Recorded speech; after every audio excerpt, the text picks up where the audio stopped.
Fabel adalah cerita yang berhubungan dengan hewan. Dia mempunyai strukturnya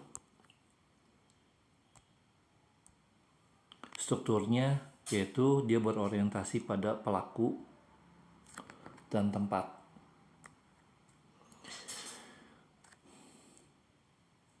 Pelaku dan tempat. Ada lagi struktur itu dibagi menjadi orientasi, kedua komplikasi yaitu masalah yang terjadi, yaitu misalnya konflik dan konflik yang terjadi dalam cerita dan reaksi tokoh-tokoh dalam cerita itu dalam menghadapi konflik. Setelah itu bagian struktur yang berikutnya ada resolusi. Resolusi adalah cara penyelesaian dari konflik tersebut. Terakhir adalah koda. Koda adalah perubahan perilaku atau perubahan yang terjadi setelah peristiwa itu terjadi. Misalnya perubahan perilaku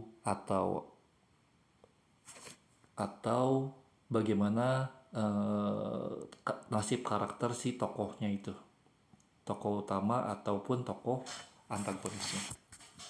Berikutnya, dalam fabel terdiri dari unsur-unsur. Unsur-unsurnya adalah satu, tema. Tema adalah gagasan yang menandasi cerita tersebut. Berikutnya adalah alur. Alur adalah peristiwa sebab akibat dari yang terjadi. Biasanya alur itu bisa alur maju atau mundur atau komplikasi, tetapi untuk fabel biasanya alurnya adalah maju. Jadi ceritanya terus sampai ke terakhir. Sedangkan kalau mundur adalah flashback, cerita ke masa yang lalu. Tapi biasanya fabel adalah alurnya maju. Konfliknya bisa banyak macam, pengkhianatan, licik, penghinaan, kesombongan, dan sebagainya, atau persahabatan.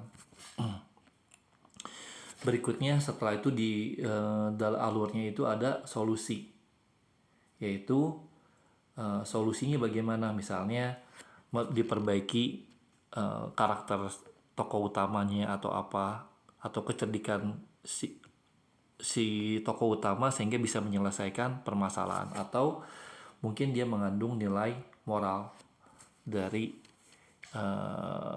cerita tersebut. Berikutnya tokohnya biasanya adalah, bukan biasanya tapi tokohnya adalah hewan.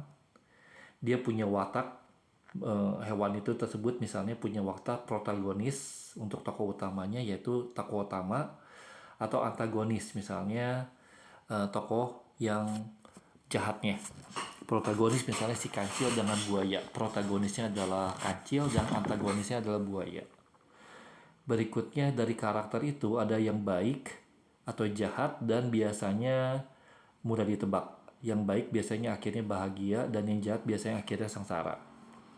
Kemudian ciri utama dari tokoh-tokohnya adalah tokoh utama. Tokoh utama misalnya adalah tokoh yang biasanya sering dibicarakan, biasanya sering muncul, dan menjadi pusat cerita.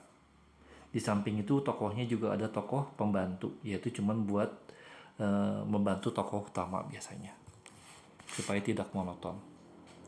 Unsur berikutnya selain tema, alur, tokohnya adalah teknik. Tekniknya adalah teknik analitik. Jadi maksudnya si pengarang itu dia langsung menceritakan karakter tokohnya secara langsung. Dia disebut misalnya karakternya dengan sombongnya semut, berdiri tegak misalnya. Jadi kita langsung tahu kata-katanya dari ceritanya langsung. Sedangkan ada yang dramatik.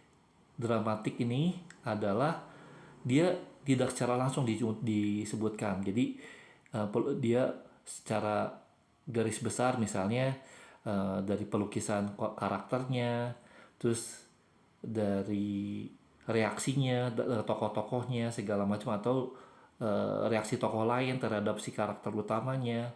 Nah dari situ kita bisa mengambil kesimpulan bahwa bagaimana karakter dari si tokoh dalam fabel tersebut. Berikutnya adalah latar. Latar adalah yang melandasi belakang dari cerita itu. Misalnya tempatnya, waktu, atau sosialnya, bagaimana hubungan sosial dia dengan karakter yang lain.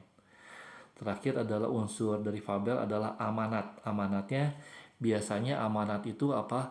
Apa yang mau disampaikan dari cerita tersebut. Demikian.